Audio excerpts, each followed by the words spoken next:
Well, what's up again there, guys? Brian here, the Three Topics Gamer here, to give you another episode of my weekly Q&A to let people's questions or answer a series of questions that have been sent to me over the past week. For this particular episode, I have about only 3 questions to answer this time around. There were a number of people that did send in questions I was able to answer in the comment section of the last video, and there were a few people that just sent in just some random comments, so I appreciate pretty much everyone that sent in your questions to help make this video possible. So, like always, before I start answering the 3 primary questions I have for this episode, if you happen to enjoy this video by the end, please do not forget to give this video a thumbs up and press the subscribe button if you happen to be new to the channel.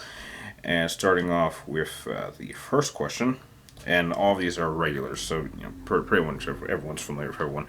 First question comes from Brady Burke. He wants to know, why is CQC so rare and unique in Metal Gear Solid when it is a common form of combat training in the real world? Well, it is a rare skill set in Metal Gear because not a lot of people know about it. Not a lot of people were trained in it, and most of the people that were killed off. I mean, if you go back to the very beginning, it was created by Big Boss and Nick Snake. When the boss died, then the primary person who knew CQC was Solid Snake, and he would train his mercenary unit. And then when they were killed off, or most of them were killed off, I believe during the beginning, during the attack on Mother Base, when most of them were killed off, Big Boss didn't have too many people to train again. And then he did train Solid Snake and CQC, but he chose not to use it until the near end of his life. So pretty much the reason why CQC is so rare is because there weren't a lot of people who were trained in it, and the majority that were killed off. And so really by, I'd say, the end of the Metal Gear Solid storylines, there weren't many people that even knew about CQC. They weren't trained in it. I mean, at that point, the only 2 people who knew CQC at that point was probably only Liquid Ocelot and Old Snake. They were really the only 2 people who knew CQC. Well, I guess Big Boss, because he was kind of alive at the end. But that's pretty much the reason why. It was just not a lot of people were trained in it, and most of them that were killed off early on in the story. So that's the main reason why. This next question comes from PlayStation Lazarus, and your question really puzzled me. So you want to know, where did Sony go wrong with the PlayStation Vita and PSP in terms of success? What mistakes did they make, in my opinion? Well, PlayStation Lazarus, I have to ask you this question. What the hell are you talking about when it comes to the PSP? You are aware that that thing sold more than 80 million units. It is currently standing as the 10th best-selling gaming platform of all time, and ranked the 4th best-selling handheld of all time. That thing has sold more than both the Xbox One and all of the all the Nintendo DS's, like the entire lineup. It's sold more than that, and the Nintendo Switch, mind you. But that one's still going. So in terms of success, the PSP was very, very successful. Now the PlayStation Vita, on the other hand, well, there are probably a multitude of problems. If you ask me, I think the main problem that I think the Vita had was software.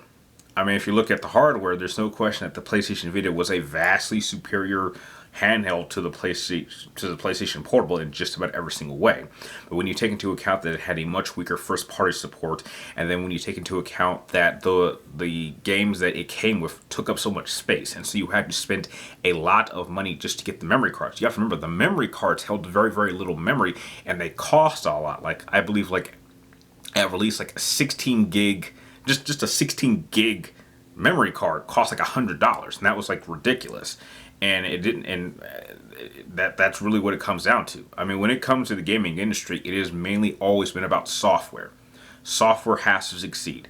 This is not about hardware. It is about software. If you don't have the software to back up your hardware, the hardware will fail, and that's pretty much what happened with the Vita.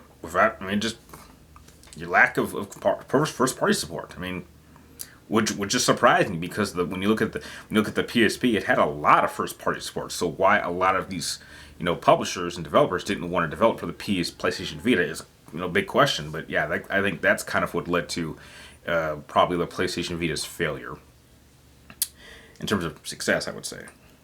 And going on to the last question we have is Will Williams, and you want to know, how would I feel about a R-rated Star Wars movie? Well, you're never going to get that because Disney owns it, and Disney would never create an R-rated property.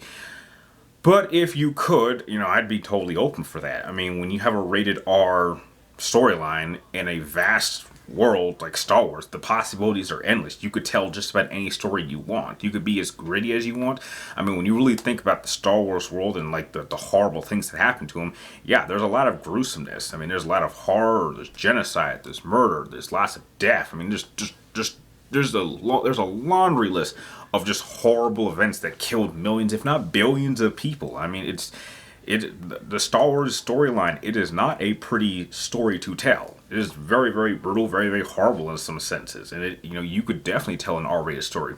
In fact, if I remember correctly, I believe it was rumored at the time that the canceled Star Wars 1313 game, which I believe would have you play as like a young Boba Fett, that was meant to be the very first M-rated Star Wars game before LucasArts got shut down.